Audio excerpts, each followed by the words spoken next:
Hello, Beaus and Beauties, and welcome back to Bipolar Beauty. I'm Amy, and thank you so much for joining me today. If you're new here, please feel free to subscribe and hit the like button. I have been kind of MIA. We could not seem to get rid of COVID in our household, so we were in quarantine, and then we had a good 10-day grace period of COVID-free once we were out of quarantine, and then all of a sudden my husband tested positive, and the day he tested positive, I had been showing symptoms. I did not associate it though with COVID. I had been showing symptoms for several days once I realized what was happening when he tested positive. My symptoms were, I was just really out of breath. I didn't have a cough. I never had a fever or a sore throat or anything like that. I just seemed winded all the time, and my mom kind of kept mentioning it one week, and I'm like, gosh, you really seem out of breath. And it's like, oh, I'm just fat, and I'm trying to do things, and my body's not used to me doing things. So I just chalked it up to that. And then when he tested positive, I don't know if I had a panic attack that kind of put me into full-blown, like, whatever, but that same day he tested positive, I actually felt like just somebody was squeezing the bottom of my lungs, so I couldn't get a full breath in. We decided to isolate ourselves together. Just thought it would be smart just to take it upon myself to just go ahead and isolate myself, which meant our 4 kids were left to their own devices for 10 full days. That was really interesting because within those 10 days they started back at school. So we were getting constant phone calls of like, can you please tell your child to log on? Can you please tell your child to stop doing what they're doing, or, you know, whatever it was. And it's like, we're sorry, we're in the basement right now, and it's hard to parent from down here. Our kids are gonna suck for the next week and a half until we are out of quarantine or out of isolation. And then we got out of isolation, and now we're just finishing up our quarantine. But anyways, during that time I was hoping to be able to film a whole bunch of videos, but I just never was feeling well enough. I didn't really show any other signs until the 3rd day into isolation, when I discovered I couldn't smell anything or taste anything. And to this day, we're on like day, I don't know what day we are in, but I still can't taste or smell. And even though you might think that's a great weight loss plan, it's not. I miss food so much. You don't realize how much you love something until you can't have it anymore. And I knew that after my first weight loss surgery, because I had my first weight loss surgery in 2011, and then my second one at the end of 2012. Something like that. Don't quote me on that. But anyways, my first one, I lost 100 pounds really quickly. My highest weight, blah, blah, blah. Thank you for joining me. We're going to do a little bit of makeup and mental health check-in, partial motherhood, but mostly mental health. But anyways, like, once I realized there were foods I just couldn't eat after my weight loss surgery, I just mourned and grieved my new life. And then I realized I still could actually eat everything. My weight loss was just the surgery was just a tool. But then I got really sick. The incision inside got infected, and so what I started with, I think it's called a vertical sleeve, where they cut it like a banana, but they leave all your intestines intact, so you're just basically getting your stomach, you know, really downsized. When I got sick and was hospitalized, they had to convert it basically to a Roux-en-Y gastric bypass, like a full-on, you know, bypassing your intestines, or intestines, as my fellow Canadians call it. I mean, I'm not fellow. Well, you're like your fellows. You're my... So,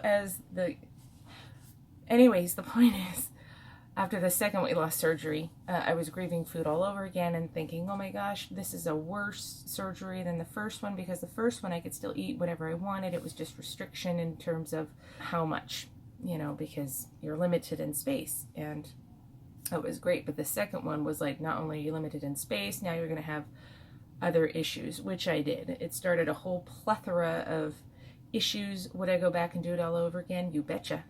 I'm not anywhere near my highest weight. I've gained weight since my lowest goal, which was to be like 180, 185. My lowest, I think, was 182.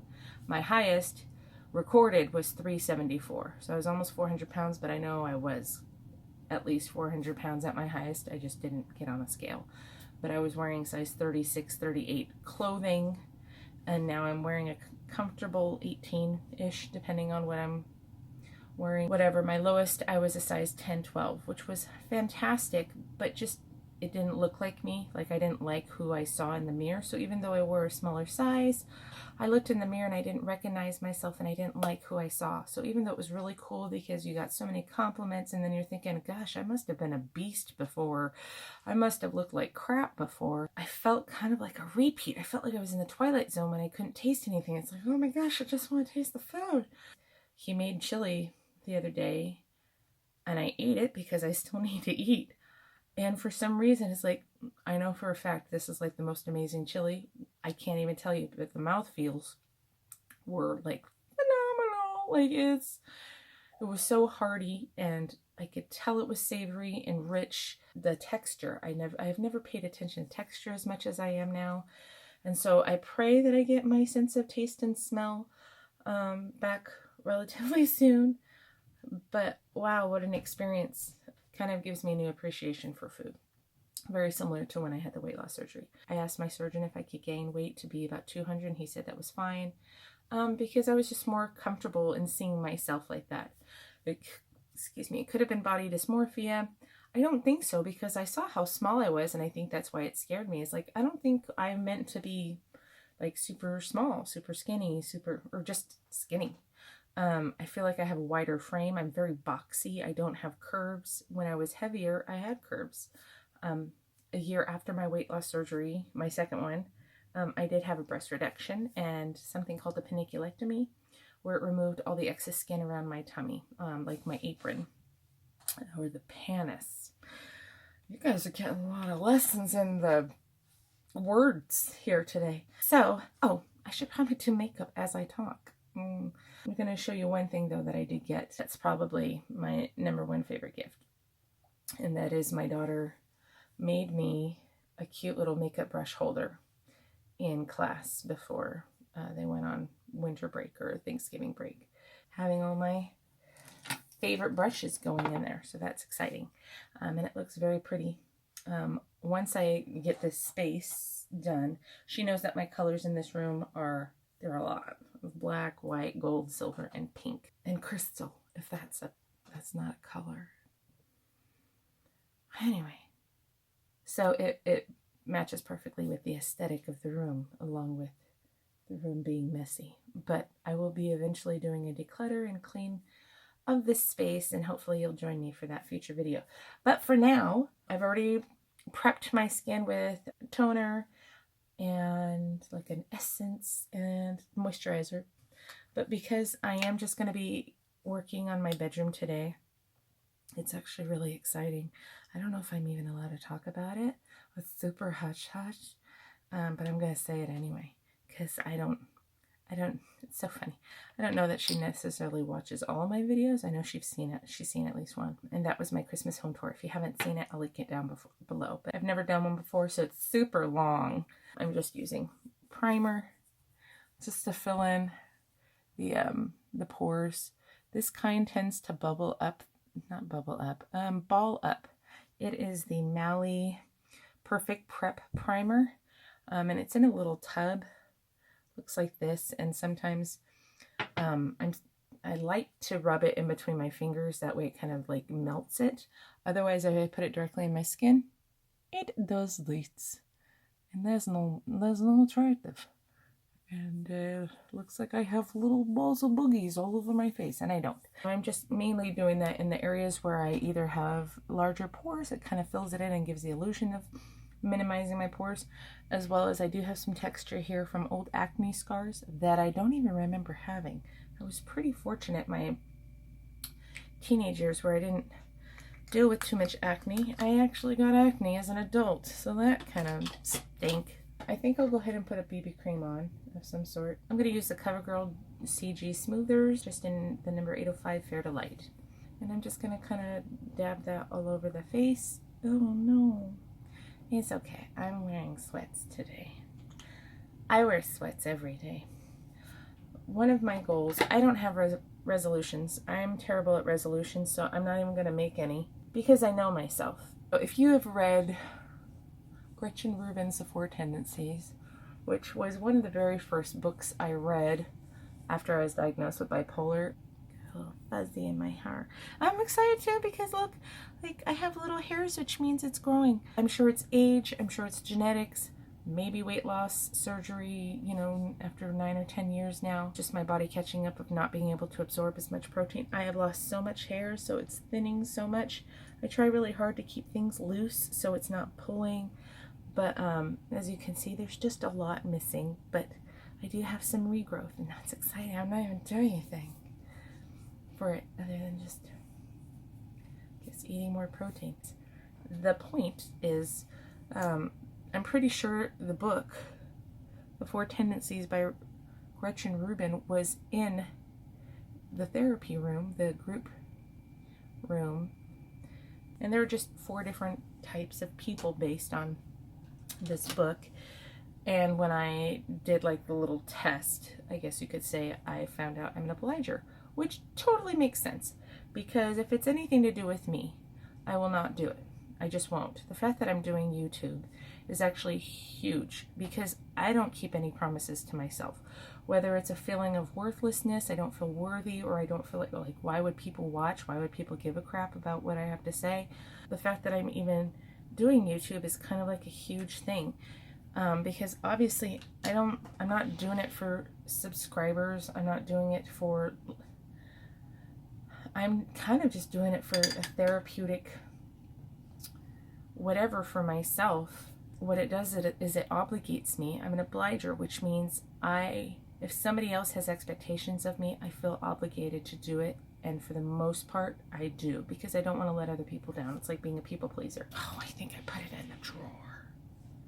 Yep, there it is. I found it. It's in the drawer. When I feel obligated to other people, I'm far more likely to do the job, do it well, kind of over the top, and then do it quickly.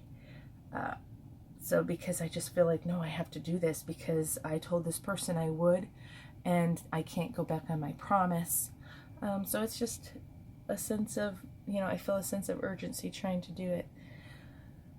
Today, after I finish talking with you guys and doing my makeup, I'm actually going to be filming myself re-cleaning our room, our bedroom down here. We allowed all of our kids to have their own room, and then the office space is just far too small. It barely holds a full-size bed comfortably with a dresser.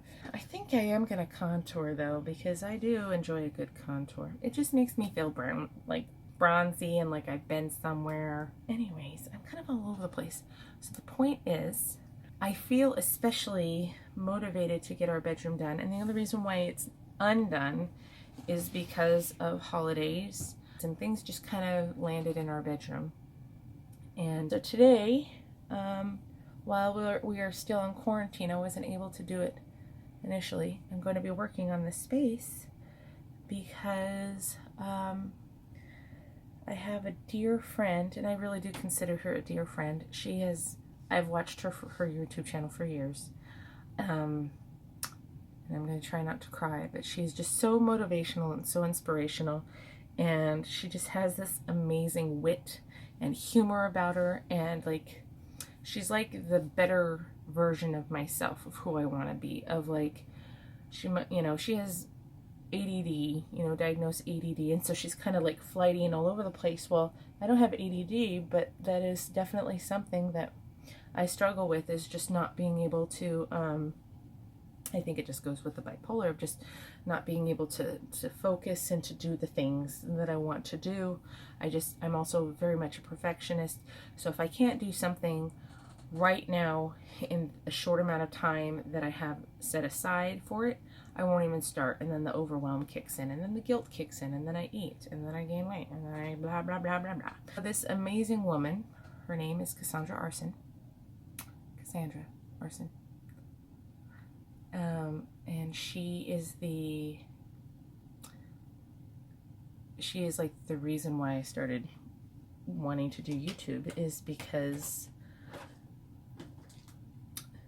I've been watching her on YouTube for years and years, and she has a channel called Clutterbug, and I will link her down below. But what really changed it for me was this past summer of 2020, we had the privilege of doing a self-shot TV show for HGTV called Hot Mess House, and we're so forever grateful for that experience. It was a beautiful home, but because it's a 100-year-old house, there are just so many things that go along with it. And when we moved in, like the fridge broke within the first week, and or not the first week, like the first 3 weeks. And I applied for this TV show through YouTube because that's how she was requesting the casting to happen. Like that's how they found their families that they shot for, through her YouTube. And we barely lived here for, I think, maybe 5 days. And I'm like, oh my gosh, we haven't started unpacking. But you know, we haven't unpacked all of our boxes ever since we joined the military 10 years ago. We have always had excess. We've always had to like rent a truck in addition to having the Army move us. We've always had to do a partial. And especially with the last move, moving to Kansas, because it was so last minute and unexpected. When Sam came home from Korea, we had 3 weeks to move from, and we were supposed to have another year in Missouri. That didn't happen. We went from a 2,200 square foot house in Missouri on post to basically roughly 1,000 square feet on post in Kansas. And so huge difference in square footage, huge difference in just a lot of things. And so we ended up having we had a single car garage that was full. We had to rent out I think it was a 10 by 20 space, and that was jam-packed.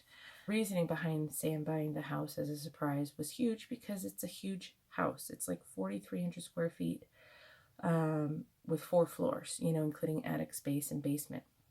And the basement had flooded prior to us moving. The basement had flooded. Well, then when we moved in during the fall, the basement was flooding during filming. The fridge went out like within the first 3 weeks of us living here. Like it was just thing after thing after thing, and the money was gone. Like we didn't have money. Any tax refund we saved was gone. The payment that we got from the show was $1,000. That just paid for a new fridge. That was it. Like, it's called Organizing Experts, and we have once a week Facebook Live meetings and things like that where she does mock consultations for people who possibly want to do, you know, open up their own cleaning and organizing business. She calls herself a recovered slob or something like that. But anyways, and then she convinced herself that she's not a slob. She just organizes differently. During these Facebook things, I offered to do one of the mock consultations. And so prior to us being able to complete our basement, we didn't even have walls up. All that were up were these old barn panels. Like there was no insulation or anything like that. And I'm trying to think, how are we going to possibly, you know, make this into our space? We did a mock consultation. I showed her the room, and I showed all the experts in this room, in this group, the room. And then every week she gave us guidance of what we should, you know, how to help us get through the overwhelm and to declutter the space and to get rid of things, not just out of the room, but out of the home, or how to repurpose things or whatever. Throughout the weeks and weeks, we, you know, things came up. You know, our son had to have emergency surgery, got his appendix removed. And then, she had some issues too. So this was for months that it went on for, and finally we were able to show a roughly finished space. We had put up drywall, not pretty at all. Like it's crooked. It's, you know, the mud and the tape it's definitely not professional, but they're up.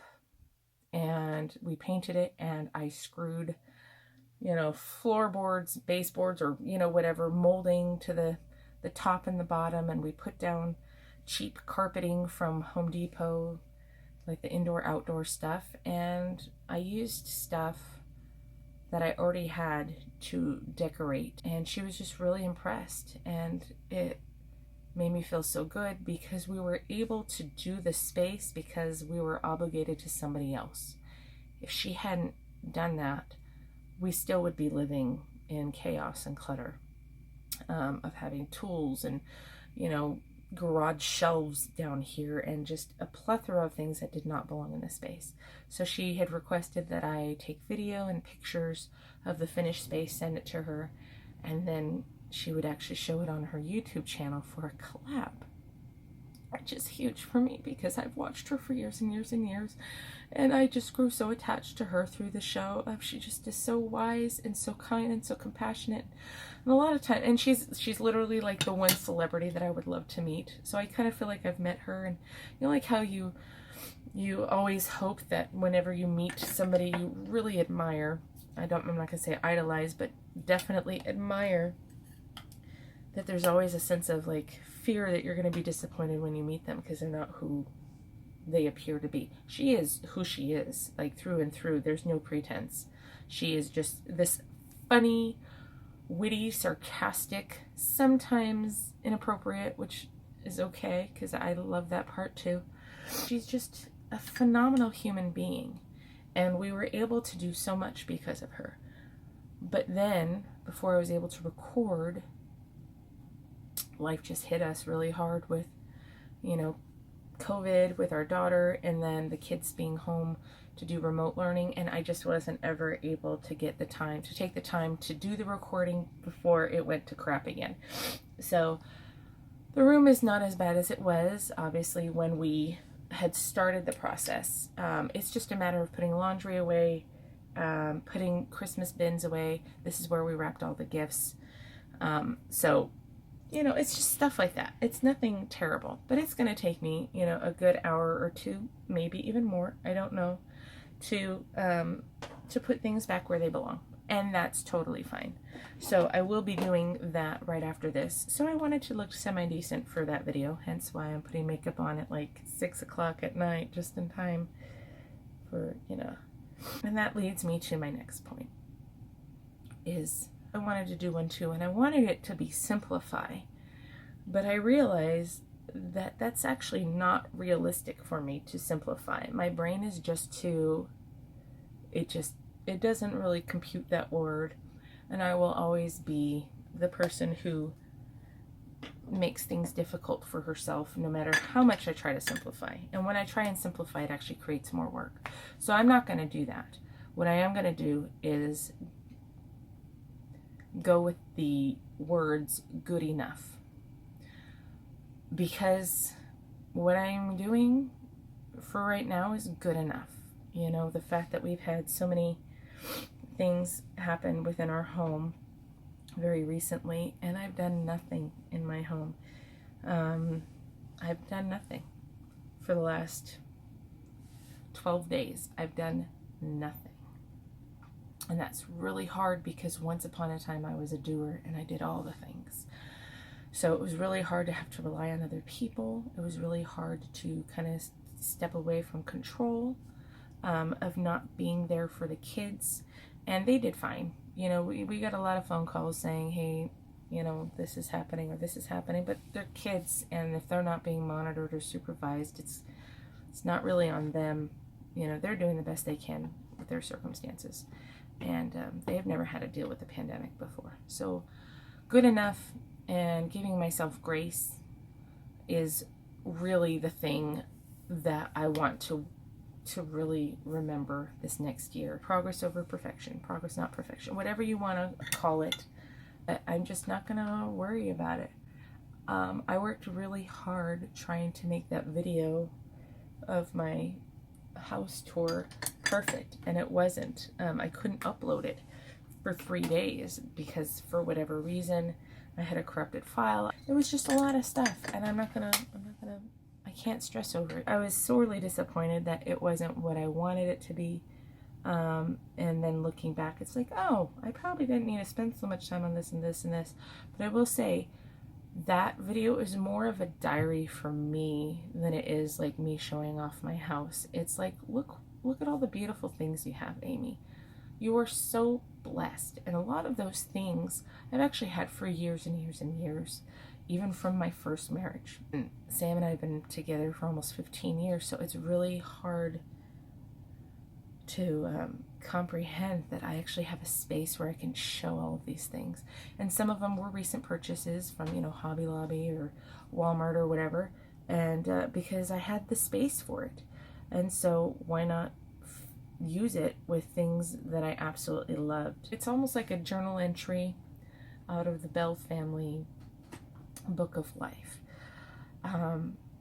Because I just love the feeling of my home right now, to the point that I'm leaving up the Christmas decorations at least till after my birthday in February. And that's okay.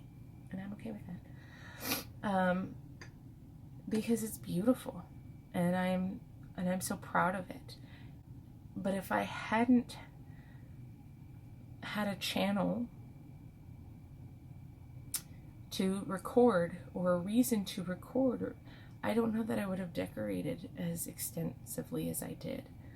And so, because I felt obligated to others, of like, oh, I have to do this for YouTube, but it's not for YouTube. And in a way, it's kind of an obligation to me, that I'm fulfilling for myself this thing that holds me accountable to doing something and finishing it. Because I have never finished anything. I'm a junior in college and I dropped out. I've never had a career, and I feel so blessed to be a mom. But even that, I don't feel like I do well. And so YouTube, I don't care if I have 1 subscriber or 1 million. It's more for me of like wanting something more from me. Because bipolar has taken away so much of me. And I'm tired of it. And rather than fighting it, I'm going to embrace it more. Sam and I had a discussion about a movie like The Avengers Endgame or something. I don't even know what it's called, but I've never seen any Captain America storylines. I think I saw Iron Man. I don't even remember because I probably fell asleep. But there was something in Endgame, and I'm sorry if I spoil anything, and it's just a very small memory, and I'm not even probably going to say it right. But something that was so amazing to me is when I saw the Hulk. He was in Hulk form, but he was calm. And he said the secret is he's just always angry. And so he was able to really reconcile that and embrace it. And the truth is, I will always have bipolar. There's no cure for it. And for a long time I thought I would die by it. But the truth is, I'm gonna live with it. And instead of fighting it, I'm just gonna embrace it and just realize I will always have that inner rage. I will always be triggered. There will always be something. I'm not going to necessarily let it control me. There are some times I really can't control what is going on, or I feel like I'm not within my own control of things or emotions or thoughts or feelings. But just giving myself enough grace. It was just a really beautiful moment that I cried over with Sam. Like, that was like so meaningful to me that he just embraced it. And so I just really appreciate that. Anyway, I'm going to finish up lashes, but I really, my nose is leaking because I got emotional. I really hope that you all are able to embrace whatever flaws or faults or things, weaknesses that you think you have. It's been a very powerful thing to be able to really recognize that I might not be in full control when I go into a manic situation. But there's something to be learned and something to be taught from every time that I do. Whether it's me explaining why something triggered me and using my words in a gentle and kind way, instead of yelling reacting negatively. It could be more of like, this is why I'm feeling this way. I'm feeling very insecure. Or it makes me not trust. Or this feels very familiar. We've been through this before. So things like that immediately stir feelings of like, oh, it's happening again. You know, any negative things that have occurred, whether it's in my life, my marriage, my kid, anything that feels slightly familiar in a negative sense, I really struggle with recognizing it immediately and saying, oh, nope, we've been here before, but this time it's different because, you know, and it's really easy to look back on things and think, oh, I should have handled that so much differently. What's hard is stopping yourself in the midst of it. And that is what I've been working on, especially with relationships, is like, I don't want to be miserable in my marriage. And Sam is an amazing spouse and friend. And when things happen that I don't have control over, I have to remember that it's not a personal thing. It's not like, oh, you did this to me because you know it would bother me so much. It's just something that happened, and unfortunately it might negatively impact me, but it's up to me what I do with those feelings. And that's so hard to do in the moment. Anyways, this has been a really long video. And I hope you guys are all doing well, not just in spite of everything, but especially because of everything going on. And if there's one takeaway from everything that's happened in the last 365 days, it is we just need to be kind to others and be gentle with ourselves. And that's good enough for me. Thank you so much for joining me today. Again, if you're new here and you liked what you heard, I will be posting once a week. I'll have my video showing my posting schedule down below. But if you like what you hear, like what you see, please, please, please feel free to subscribe and share.